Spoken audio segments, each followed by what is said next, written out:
Muy bien, en esta tarde quiero hablar sobre la Trinidad.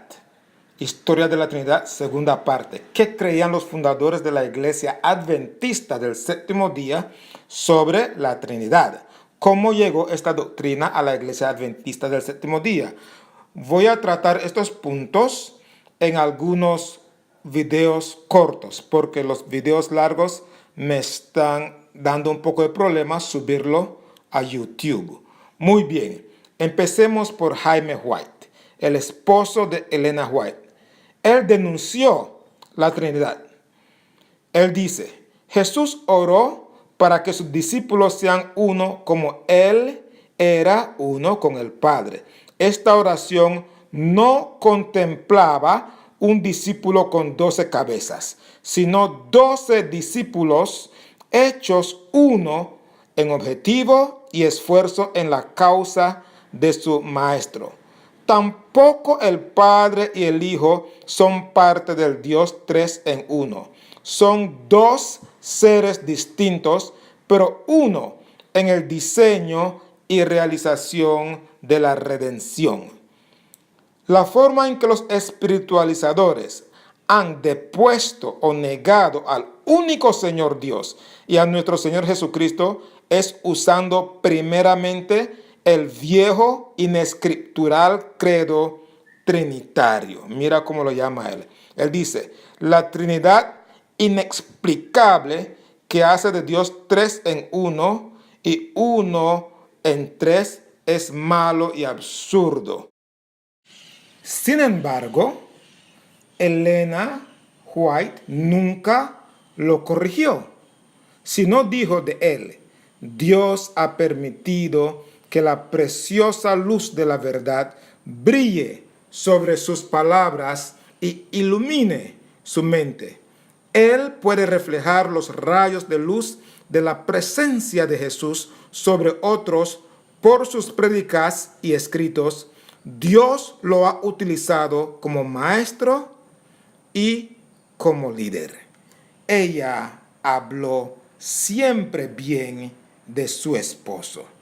¿Por qué nunca lo corrigió? ¿Por qué no lo llamó aparte y le dijo, esposo, usted está enseñando algo que no es de acuerdo a la Biblia o lo que Dios me ha revelado? No, ella dijo que Dios lo ha utilizado cuando él hablaba.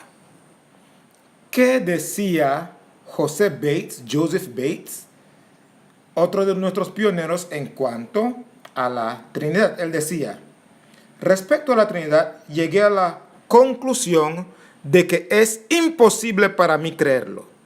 Le dijo a su padre, si tú me convences que yo soy tu papá y que tú eres mi hijo y que también yo soy tu hijo y tú eres mi papá, entonces creeré en la Trinidad, decía él. La Trinidad es una doctrina que nunca será entendida.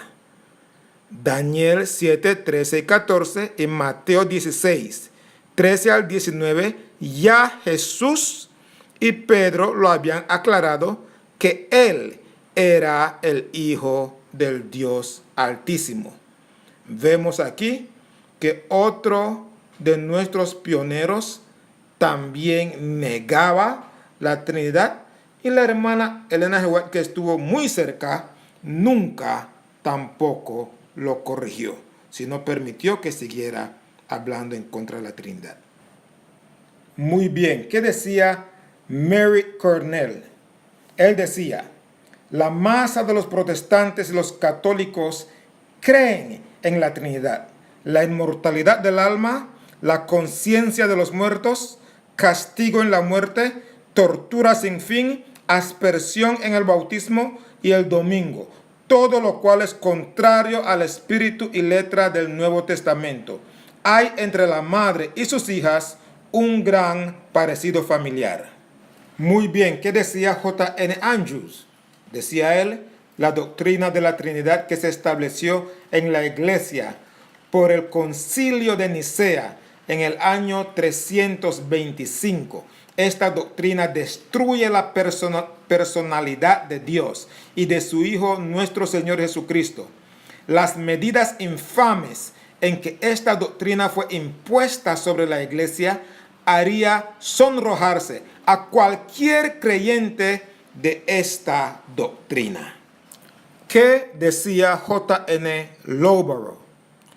La Trinidad es contrario al sentido común, es contrario a las Escrituras, su origen es pagano y fabuloso.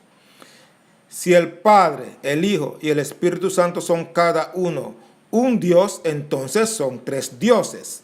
El capítulo 17 de Juan es suficiente para refutar la doctrina de la Trinidad. Más de 40 veces en este capítulo, Cristo habla de su Padre como una persona distinta a sí mismo. Este capítulo trastorna por completo la doctrina de la Trinidad.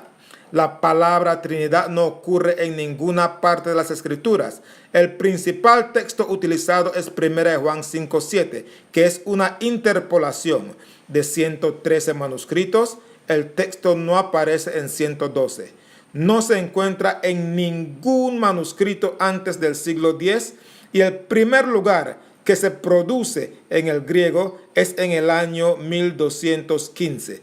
Su origen es pagano y fabuloso porque está basado en el tridente persa. Esta doctrina entró a la iglesia casi al mismo tiempo que el culto a las imágenes y guardar el día del sol.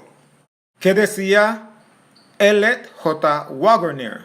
Decía, la divina unidad entre el Padre y el Hijo es que ambos tienen un mismo espíritu. Padre e Hijo, un mismo espíritu. ¿Qué decía F. R. Cottrell? Él decía así sobre la Trinidad. Lo rechazó de plano como un error fundamental. La Trinidad elimina la personalidad de Dios y de su Hijo Jesucristo. La Trinidad es un error no bíblico, como la inmortalidad del alma, la aspersión y el guardar el domingo. Dijo, nunca escuché que algún discípulo confesara fe en la doctrina de la Trinidad. Que una persona sea tres y que tres sean uno es la doctrina que es contraria a la razón y al sentido común. Nuestro Creador ha hecho que sea un absurdo para nosotros que una persona sea tres y que tres sean uno. Sin embargo, para mantener la doctrina de la Trinidad no es solo una evidencia de la mala intención, sino la intoxicación del vino de la cual todas las naciones han bebido. Alonzo T. Jones decía, lo que era requerido por el papado era que la religión cristiana fuera nacional, la disciplina de la iglesia mantenida por el poder civil, que el juramento debe aplicarse a todos, todos deben creer en la Trinidad, la blasfemia debe ser castigada y que todos deben observar el domingo. Este es el objetivo del papado. J.H. Wagner decía, la reverencia por las Escrituras no implica reverenciar lo que los hombres opinan sobre las Escrituras. Él hablaba de las inconsistencias de los trinitarios. No podemos aceptar la idea de una Trinidad como es sostenida por los trinitarios. La doctrina de la Trinidad degrada la expiación. No podemos aceptar la idea de una Trinidad sin renunciar a la dignidad del sacrificio hecho para nuestra redención. Pregunta él, ¿qué es el domingo? Es un día dedicado al honor de la Santísima Trinidad. ¿Qué decía J.M. Stevenson? Él decía, es una imposibilidad natural que el Padre sea tan joven como el Hijo y que el Hijo sea tan viejo como el Padre. Que decía Uriah Smith. Él decía en Mateo 28:19, expresamos nuestra creencia en la existencia de un solo Dios verdadero, la mediación de su Hijo Jesucristo y la influencia del Espíritu Santo. Este Espíritu es el Espíritu de Dios y el Espíritu de Cristo. Es una divina influencia de ambos. ¿Qué es el Espíritu? El Espíritu es una divina influencia de ambos, del Padre y de su Hijo Jesucristo. Hasta aquí voy a dejar por hoy este video. Dicen que en sus últimos años de vida la hermana Elena G. White llegó a ser trinitaria. En mis próximos videos voy a demostrar que esto fue una gran mentira de parte de Leroy Froome y los que querían introducir la doctrina de la Trinidad dentro de la Iglesia Adventista. No se pierdan el próximo video. Que Dios me los bendiga grandemente. Amén.